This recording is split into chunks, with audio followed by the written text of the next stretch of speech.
In the given figure D parallel है AC के और DF पैरेलल है AE के, प्रूफ दैट हमको करना है। क्लास 10 के लिए महत्वपूर्ण क्वेश्चन है। जैसा कि बच्चों आप जानते हो कि CBSE का भी डेट शीट आ गया है, यूपी बोर्ड का भी आ गया है, अदर स्टेट बोर्ड का भी आ गया है, तो सभी के लिए क्वेश्चंस इंपॉर्टेंट होने वाला है। चाहे वो ICSE बोर्ड हो या CBSE हो या यूपी बोर्ड हो या अदर स्टेट बोर्ड हो, तो इस क्वेश्चन को कैसे करना है समझ लीजिए। फिगर आपके सामने बना हुआ है, DE पैरेलल AC के है, तो देखिए DE और AC में हमने डबल एरो मार दिए। इसका मतलब ये और ये पैरेलल है जिसमें डबल एरो लगा है। और DF पैरेलल AE के है, तो DF पैरेलल AE का मतलब जिसमें सिंगल एरो लगा है वो आपस में पैरेलल है। यहाँ तक क्लियर हो गया। तो आप देख सकते हैं कि पहले हमें प्रूव करने के लिए देखना क्या है कि BF के अपॉन में F ही आ रहा है, यानी कि इसके अपॉन में इस साइड के अपॉन में ये साइड आ रही है। तो आप समझने के लिए पेपर में इसको 1 मान लीजिए, इसको 2 मान लीजिए कि इस 1 के नीचे 2 है। तो ये मतलब ये हमने मान लिया कि 1 के नीचे 2 है। आपको पेपर में नहीं लिखना है, या रफली कहीं लिख लेना है। और BE के नीचे EC है, तो BE यहाँ से यहाँ तक है, तो BE को हमने मान लिया यहाँ से यहाँ तक ये 3 है। BE को क्या मान लिया? 3 मान लिया। और EC को हमने यहाँ से यहाँ तक 4 मान लिया। अब ये बहुत ही सिंपल क्वेश्चन होने वाला है, क्योंकि हमने इसमें अब मान लिया है। अब देखिए इसको करना कैसे है। आपने सुना होगा BPT के बारे में। BPT क्या होता है? BPT का फुल फॉर्म होता है बेसिक प्रोपोर्शनलिटी थ्योरम। इस थ्योरम में क्या होता है कि एक ट्रायंगल होता है, उस ट्रायंगल में एक लाइन होती है, उसमें जो रेशियो होता है वो उसके बराबर में होता है। ये आपको पता होना चाहिए। तो पहले हमने ट्रायंगल ले लिया। इन ट्रायंगल BAE लिख सकते हैं या ABE लिख सकते हैं, जो आपकी इच्छा है। तो हमने लिख दिया इन ट्रायंगल BAE, और BAE में बाई BPT यहाँ पे लिखेंगे BPT के द्वारा। आप क्या समझते हैं? तो क्या समझते हैं कि आपने ट्रायंगल कौन सा लिया? BAE। ट्रायंगल में दोबारा से हम मार्कर चला रहे हैं, जिससे स्पष्ट हो जाएगा कि ट्रायंगल हमारा केवल इतना इतना है। ट्रायंगल हमारा इतना है, तो उसमें हम क्या लिखेंगे? BF के अपॉन में FE, क्योंकि इस ट्रायंगल को दिख रहा है, इस ट्रायंगल में इसके ये पैरेलल है, तो इसका मतलब इस साइड के अपॉन में ये साइड। तो हमारा हो गया BF अपॉन में FE। कोई समस्या नहीं किसी को। और जब BF अपॉन में FE हुआ है, तो कहने का मतलब BD अपॉन में DA हो जाएगा। BD अपॉन में क्या हो जाएगा? DA। इतना लिखने के बाद आपको कुछ नहीं करना है, इस इक्वेशन को इक्वेशन नंबर फर्स्ट डाल देना है। उसके बाद आप दूसरा ट्रायंगल लेंगे। तो दूसरा ट्रायंगल कौन सा लेंगे आप? बड़ा वाला। ये पूरा ट्रायंगल लेना होगा। उस ट्रायंगल का नाम आपके पास है ABC। तो इन ट्रायंगल ABC आपने लिया, तो इसमें भी बाई BPT आप लिख लेंगे। बेसिक प्रोपोर्शनलिटी थ्योरम से आप इसमें क्या करने जा रहे हैं उसको लिखना है। तो आप ये चीज़ हमेशा याद रखना है कि BF के अपॉन में अगर FE लिया है आपने, और BD के अपॉन में DA लिया है, तो कहने का मतलब BF और तो FE यहाँ तो हमें क्वेश्चन में आ रहा है जो प्रूव करना है, बशर्ते ये चीज़ नहीं आ रही। तो जब ये चीज़ नहीं आ रही है, तो इसमें भी हम लोग यहाँ से यहाँ तक का लेंगे, यानी कि BD अपॉन DA हमने यहाँ भी इक्वल कर लिया। कोई समस्या नहीं होगी आपको, क्योंकि ट्रायंगल फिर से वही है। पूरा ट्रायंगल अगर हमने लिया है, तो उस पूरे ट्रायंगल में हमने बड़ी वाली साइड के अपॉन में छोटी वाली साइड को रख दिया। साइड तो एक ही है, पार्ट उसके 2 है, जिसमें से बड़े पार्ट के नीचे छोटा वाला पार्ट रख दिया। ऐसा क्यों रखा? क्योंकि पेपर में हमको जल्दी करना होगा, और RHS को हमने मिला दिया। RHS को हमने मिला दिया, और जब RHS को मिला दिया तो सिंपल सी बात है कि आपके पास D है, तो D से जो लाइन गई है, तो यहाँ से अब आप यहाँ तक लेंगे, यानी कि B, और B के अपॉन में क्या लिखेंगे? EC। B के अपॉन में क्या लिखेंगे? EC। जैसे ही आप ये लिखेंगे, उसके बाद अपनी निगाह को ऊपर करेंगे, और निगाह को ऊपर करेंगे तो दोनों इक्वेशन को देखेंगे कि दोनों के RHS सेम है, और जिसके RHS सेम होते हैं उसके LHS भी सेम है। और जो प्रूव करना है प्रूव हो चुका है। Question is over now. CBSE SQP 2020 में पूछा गया बच्चों question in the figure if LM parallel to CB and LN parallel to CD prove that AM upon MB equals to AN upon ND। Question कैसा लगा आपको? बहुत अच्छा लगा होगा। क्वेश्चन भी सरल है, करना कैसे उसको समझना है।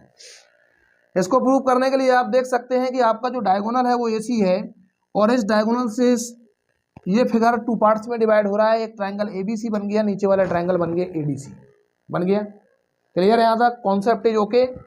तो पहले हम लोग ले रहे हैं इन ट्रायंगल ABC। जैसे ही हम ABC ट्राइंगल लेते हैं तो बाई BPT लगाते हैं, और BPT का फुल फॉर्म आपको बता ही चुके हैं, बार बार बताने की जरूरत नहीं समझती है।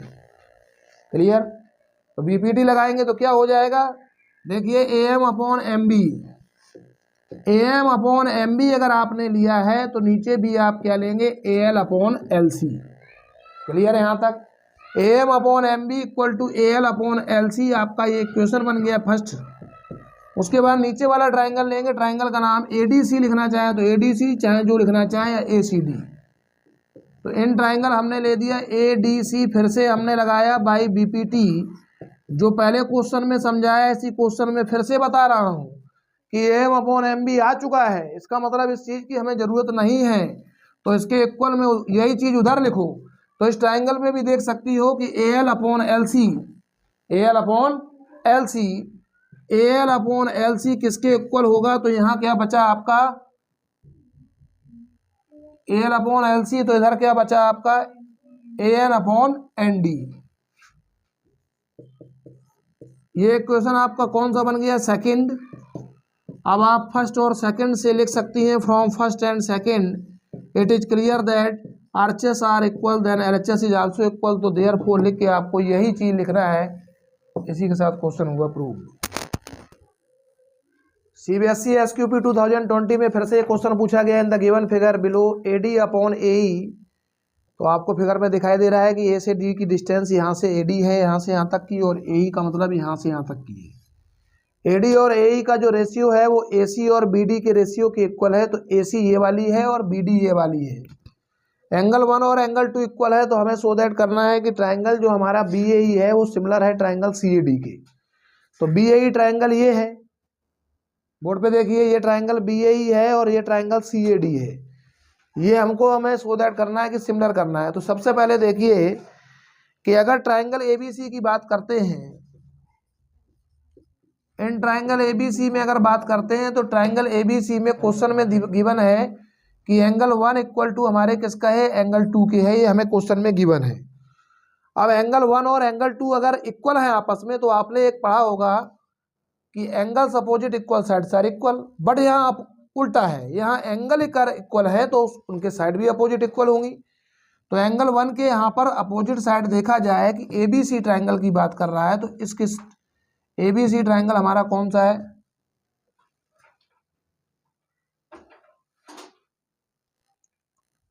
तो इन ट्राइंगल ABC ना लिख के आपको ACD लिखना है। यहाँ पर ACD कर लीजिए। तो ट्राइंगल ACD में आपको दिखाई दे रहा है, क्योंकि ट्राइंगल तो ACD ये बन रहा है ना कि ABC बन रहा था।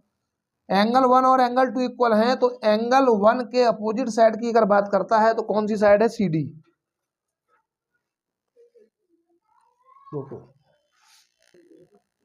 इन ट्राइंगल ABD है। हल्का सा जिस क्वेश्चन को कराया जा रहा है जिस बुक से, उसी में मिस्टेक है, मिस्टेक को सुधारा गया, आगे बढ़ाया जा रहा है। एंगल 1 और एंगल 2 आपस में इक्वल है, तो एंगल 1 के अपोजिट इस ट्राइंगल में साइड है BD, और एंगल 2 के अपोजिट साइड कौन सी है, AB। इसको आपने डाल दिया इक्वेशन नंबर फर्स्ट। जब आपने इसको इक्वेशन नंबर फर्स्ट डाल दिया है तो आपको ये तो गिवन है ही है, इसको लिखिए। आपको गिवन दैट क्या था कि AD/AE इक्वल टू किसके है, AC/BD के। आपको दूसरी बात यहाँ पर एक चीज और है, इसको हमने लिखने के बाद BD इसको पहली इक्वेशन मान लिया, तो यहाँ पे हम इसको इक्वेशन नंबर सेकंड दे दिया। तो from first and second equation से हम ये क्लियर हो रहा है, क्या क्लियर हो रहा है, जरा गौर से देखिए कि BD की जगह हम AB को लिख सकते हैं, क्योंकि BD और AB आपस में कैसे हैं, इक्वल है। तो ये हो जाएगा AD/AE, और इक्वल में हमारे हो जाएगा AC/AB। यहाँ तक किसी को कोई समस्या अगर ना आई हो तो इसको आप इक्वेशन नंबर थर्ड दे दीजिए। थर्ड देने के बाद आप फिर से ट्राइंगल लेंगे, एक BAE, छोटा ट्राइंगल लेंगे, BAE दिख रहा है आपको, और एक ट्राइंगल लेंगे आप CAD। इन दोनों ट्राइंगलों पे जाएंगे तो लिखेंगे यहाँ पे in triangle BAE and triangle CAD। इतना लिखने के बाद देखिए क्या करना है। अब आपने देखा जब दो ट्राइंगल हमने लिए तो जिसमें AD और upon A equal to AC upon AB, यानी कि दो साइड तो हमारे पास पहले से ही इक्वल है, इक्वल थी, तभी उनको हमने रेशियो में रखा। अब देखिए इन दोनों ट्राइंगलों में ये एंगल जो है हमारा ये कॉमन है कि नहीं कॉमन है? तो इस एंगल का नाम क्या है? एंगल 1 लिख सकते हो, या angle A equal to angle A common. और जब आपका ये भी कॉमन हो गया तो SAS क्राइटेरिया से हमारे ट्राइंगल कैसे हो गए? सिमिलर हो गए। कैसे हो गए? तो आप लिखेंगे देयरफॉर ट्राइंगल हमारा जो BAE है वो किसके सिमिलर हुआ? उस ट्राइंगल का नाम क्या है? Triangle CAD। कौन सा क्राइटेरिया आपने लगाया है? SAS, साइड एंगल साइड का यूज कर दिया आपने। That's solve.